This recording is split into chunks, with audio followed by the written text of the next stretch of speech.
sweeping Democratic majority in the United States Congress, seeking to instill liberalism in every facet of our lives.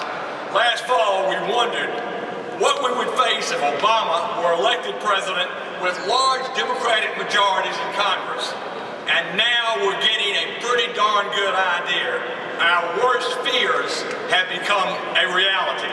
Starting with this so-called stimulus plan, which Reid and Pelosi rammed through Congress with members could not even have a chance to read, and borrowed $1 trillion from our children's future to the nearly $4 trillion budget that will add close to $2 trillion to the national debt. In this year alone, it is staggering to realize what is happening to our great country in only 120 days into this guy's presidency.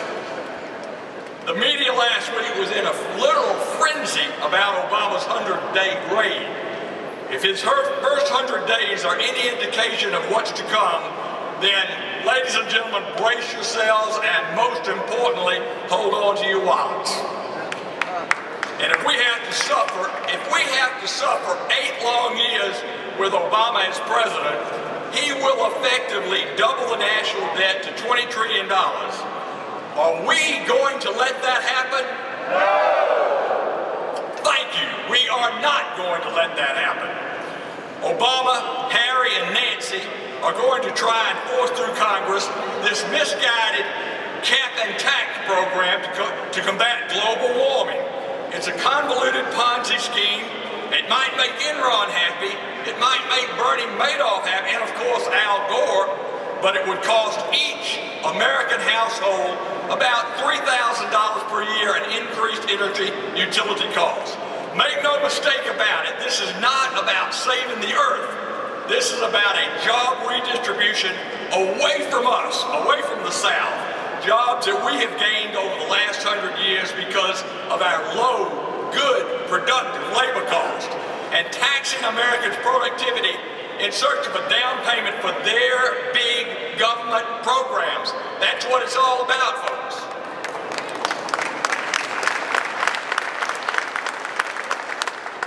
And to top it all off, they're working to revolutionize our nation's healthcare system by resurrecting you-know-what, Hillary Care of 15 years ago. No, we're not going to let it happen.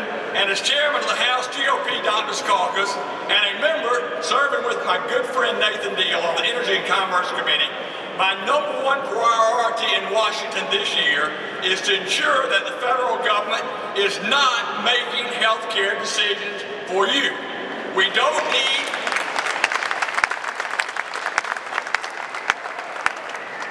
do not need a government bureaucrat in the examination room. Not only is their approach wrong, it will bankrupt this country. And, ladies and gentlemen, make no mistake about this. Never again will Americans be able to either receive their health insurance through their employer, which 120 million do today, or own it themselves and be allowed to pick the doctor of their choice for their own families. That will never happen again if we let them do that to us. All of these things highlight the need for us as a party to put last year's election behind us. Let's focus on regaining Republican majorities across all of America, and starting with November 2010 election.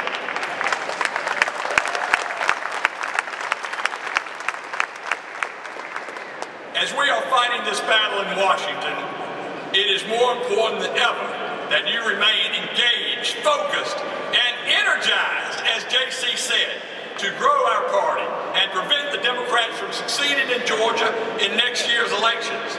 Moving forward, we absolutely must unite, as Michael Steele said, because the stakes are simply too high. Your job here, at home, in your precincts, in your counties and in your districts, is to help select candidates, men and women, that not only abide by our principles, but also have the best chance to win in November.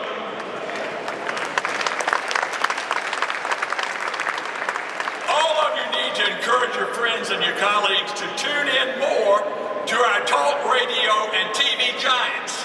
People like Herman Cain.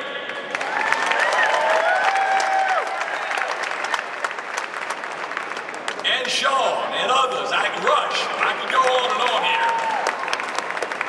And spend less time watching reality television. We simply cannot afford to fall asleep on the switch at this critical time for our nation. The time to prepare for next year's election is right now, not next year, but today. Governor Perdue made history as the first Republican governor in our state, I guess in what, 130 years? It would be a shame if another Republican did not succeed him. Johnny Isaacs has done a great job as that junior senator in Washington, and we need to make sure that he is reelected to another term. Let's commit to leaving this convention ready to spread our message and focus on winning in 2010. I want to thank each of you for what you do for the party, for your great friendship and support. I know we can count on you to make Georgia the reddest state in America in 2010. May God bless you and